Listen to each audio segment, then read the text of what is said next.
आकाश की तरफ देखोगे, सुबह भी आकाश की लालिमा होती है और सांझ भी आकाश की लालिमा होती है। जब सूरज उगता है तो भी आकाश लाल हो जाता है और जब सूरज डूबता है तो भी आकाश लाल हो जाया करता है। सुबह प्रातःकाल पक्षियों का कलरव सुनाई देता है तो सांझ भी कलरव सुनाई देता है। फर्क कितना होता है कि सुबह की लाली उठाने का काम करती है और शाम की लाली सुलाने का काम किया करती है। और सुबह के पक्षियों का कलरव जो हुआ करता है वह घोंसलों को छोड़कर बाहर निकलने का होता है और शाम का जो कलरव होता है वह घर वापस लौटने का कलरव होता है। ध्यान रखें, सुबह सुबह पक्षी चहचहाते हैं, कलरव करते हैं, आकाश में पंख फैलाते हैं। ऐसा लगता है सुबह सुबह उन्हें देखो कि जैसे बड़े महोत्सव में शामिल होने के लिए जा रहे हो। पक्षियों के जीवन में कितना आनंद है, कितना संगीत है। पक्षियों के जीवन में प्रातःकाल इतना आनंद हुआ करता है। घोंसले से देखता है आकाश में सूरज आया, उषा काल में पंख फैलाकर आकाश में उड़ जाया करता है, मुक्त आकाश का आनंद लिया करता है। कभी देखना जब हवा का झोंका आता है तो एक वृक्ष कितनी मस्ती में झूमा करता है, कितने आनंद में आनंदित हुआ करता है। देखना कभी जिंदगी में विचार करना, नारियल का पेड़ अपनी मस्ती में झूमा करता है और गुलाब का पौधा अपनी मस्ती में कितना आनंद है इन वृक्षों में, इन पेड़ पौधों में। कभी देखना पहाड़ से गिरते हुए झरने को, उसके पानी में संगीत है, एक गीत है, एक सुर है। बड़े संगीत के साथ पानी झरना बनकर के धरती पर गिरा करता है। बड़ा आनंद है। कल कल निनाद करती नदी को देखना, कितना आनंद है उस नदी में। अपनी मस्ती में रहती है, अपनी मौज में रहा करती है। चिड़िया आनंदित है, पशु पक्षी आनंदित है। एक गाय का बछड़ा जब दौड़ करके रंभाता हुआ मां के पास आता है, इतना आनंद उस बछड़े में हुआ करता है। मान्यवर, मैं आपसे निवेदन करने जा रहा हूं कि पेड़ पौधे आनंदित हैं, नदी आनंदित है, तालाब आनंदित है, झरने आनंदित हैं। कितना आनंद है इस संसार में। सुख ही सुख है मेरे भाई। विचार करिए आप, प्रकृति का कण कण आनंद में जी रहा है। आसमान आनंदित है। जब रात होती है ना तो हजारों सितारों को आसमान लेकर धरती पर अपना सौंदर्य का रूप दिखाया करता है। आकाश में चंद्रमा चमका करता है। ध्यान रखिए, ज्यों ज्यों रात गहरी होती है आकाश का सौंदर्य बढ़ते चला जाता है, बढ़ते चला जाता है। आकाश आनंदित है, धरती आनंदित है, नदियां आनंदित है, पेड़ पौधे आनंद में जी रहे हैं, पशु पक्षियों के जीवन में आनंद है। अफसोस है आदमी के चेहरे पर आनंद दिखाई नहीं दिया। आदमी क्यों निराश है? आदमी क्यों उदास है? आदमी को ऐसा क्या हो गया है? एक चींटी भी जीना चाहती है, एक नासमझ जानवर भी जीना चाहता है, पर आदमी को क्या हो गया? ये मरने के षड्यंत्र रचा करता है, ये मरने की तैयारी किया करता है। आज तक किसी जानवर के मुख से ना सुना होगा कि हे भगवान हमें उठा ले, लेकिन आदमी के मुख से तो कई बार सुना है कि अब इस जिंदगी को जिया नहीं जाता, हे भगवान मुझे इस जीवन से उठा ले, इस जीवन से मुक्ति दे दे। क्या घट जाता है हमारे जीवन में ऐसा? आदमी मृत्यु के षड्यंत्र क्यों रचता है? ये आदमी अपनी ही हत्या करने के लिए तैयार क्यों है? मान्यवर, अपने ही जीवन से लाचार हो गया ये इंसान, अपने आप का दुश्मन बन गया।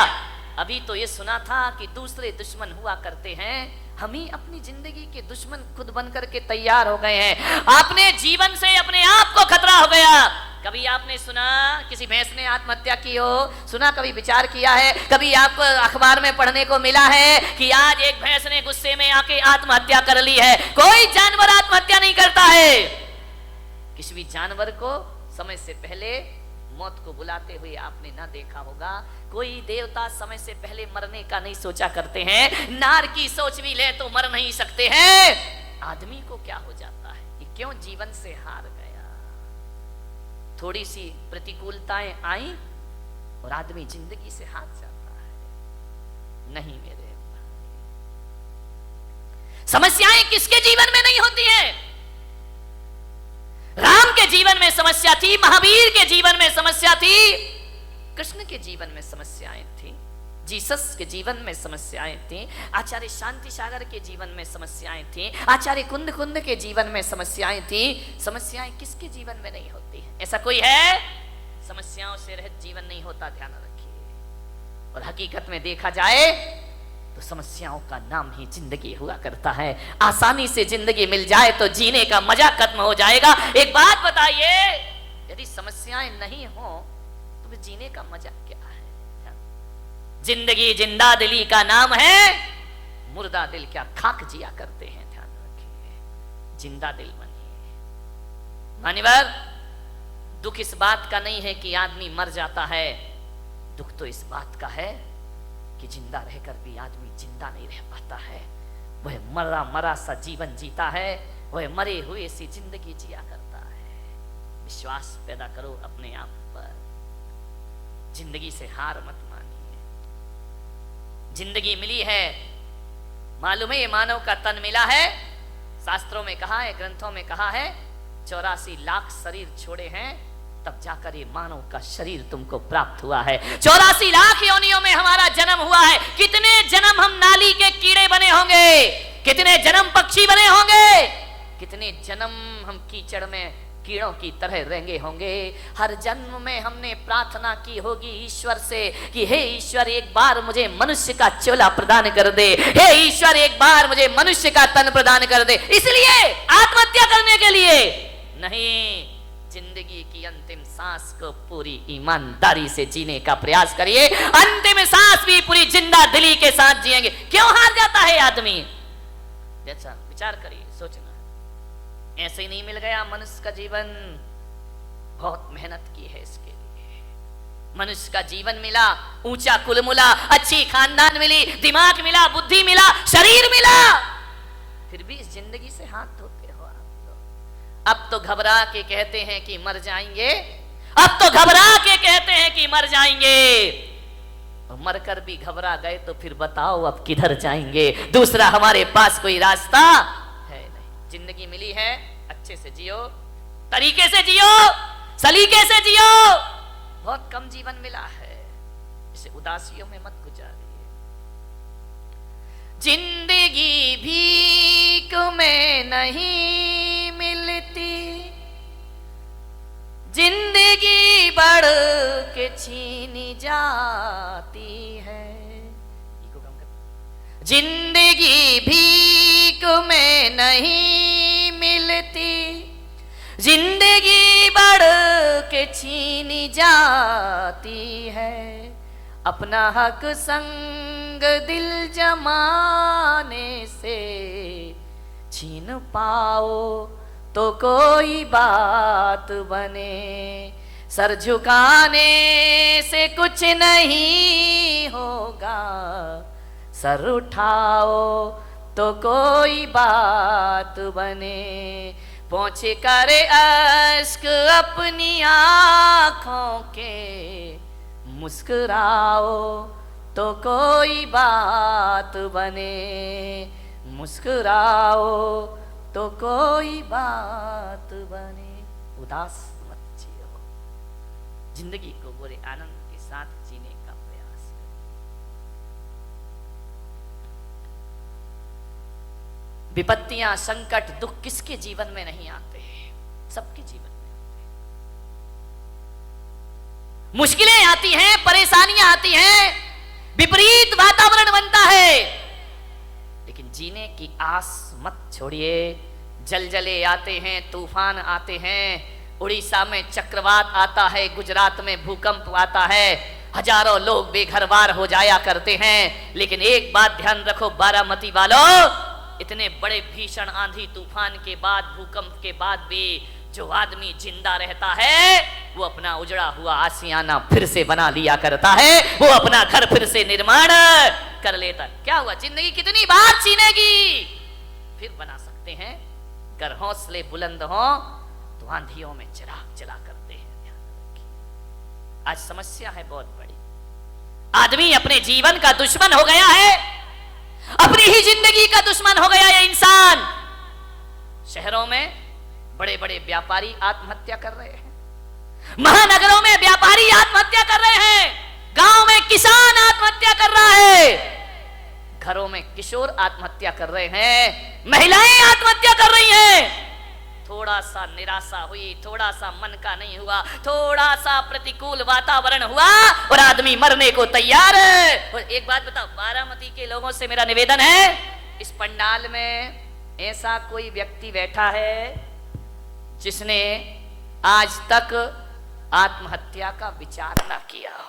है कोई महान आत्मा? मैं दर्शन करना चाहता हूं। एक बार भी पूरी जिंदगी में मरने का विचार नहीं। महिलाओं तुम्हारी तो जय हो पंचम काल की, ये तो इतनी बार मरती हैं लेकिन एक बार भी नहीं मरती है। विचार करिए, सोचना है आपको। बात बात पर आदमी मरने का सोच लेता है। ऐसा कोई नहीं होगा इस दुनिया में जिसने अपने पूरे जीवन में एक बार मरने का ख्याल भी ना लाया हो। मर नहीं सका वो बात अलग है, लेकिन मरने का ख्याल तो सबके भीतर आ जाता है। थोड़ा सा मन का नहीं हुआ, मैं महिलाओं का तो नहीं, यहाँ की महिलाओं की बात नहीं कर रहा हूं। कौन बोला बंबई वालों की कर रहे हो ना? तुम्हारी तो अभी नहीं, आगे जाके विचार करना है आपको। महिलाएं तो हमेशा थोड़े, इनके दो ही हथियार हैं, ध्यान रखना। या मैं मायके चली जाऊंगी या फिर मैं मर जाऊंगी, आत्महत्या कर लूंगी, सुसाइड कर लूं, मैं नहीं जीऊंगी, तंग आ गई जिंदगी से। महिलाओं से मैं बात बात पे आत्महत्या के विचार मत बनाइए, मरने के विचार मत बनाइए, ध्यान रखिए, विचार करिए आप। बहुत अशुभ विचार है। भगवान महावीर कहते हैं कि मरने के विचार भाव हिंसा कहलाया करती है, और भाव हिंसा को द्रव्य हिंसा से भी बड़ा पाप माना जाता है। अरे दैहिक हिंसा उतनी खतरनाक नहीं होती है जितनी वैचारिक। इससे बड़ी क्या हत्या, दूसरों की हत्या करना भगवान महावीर ने पाप कहा है।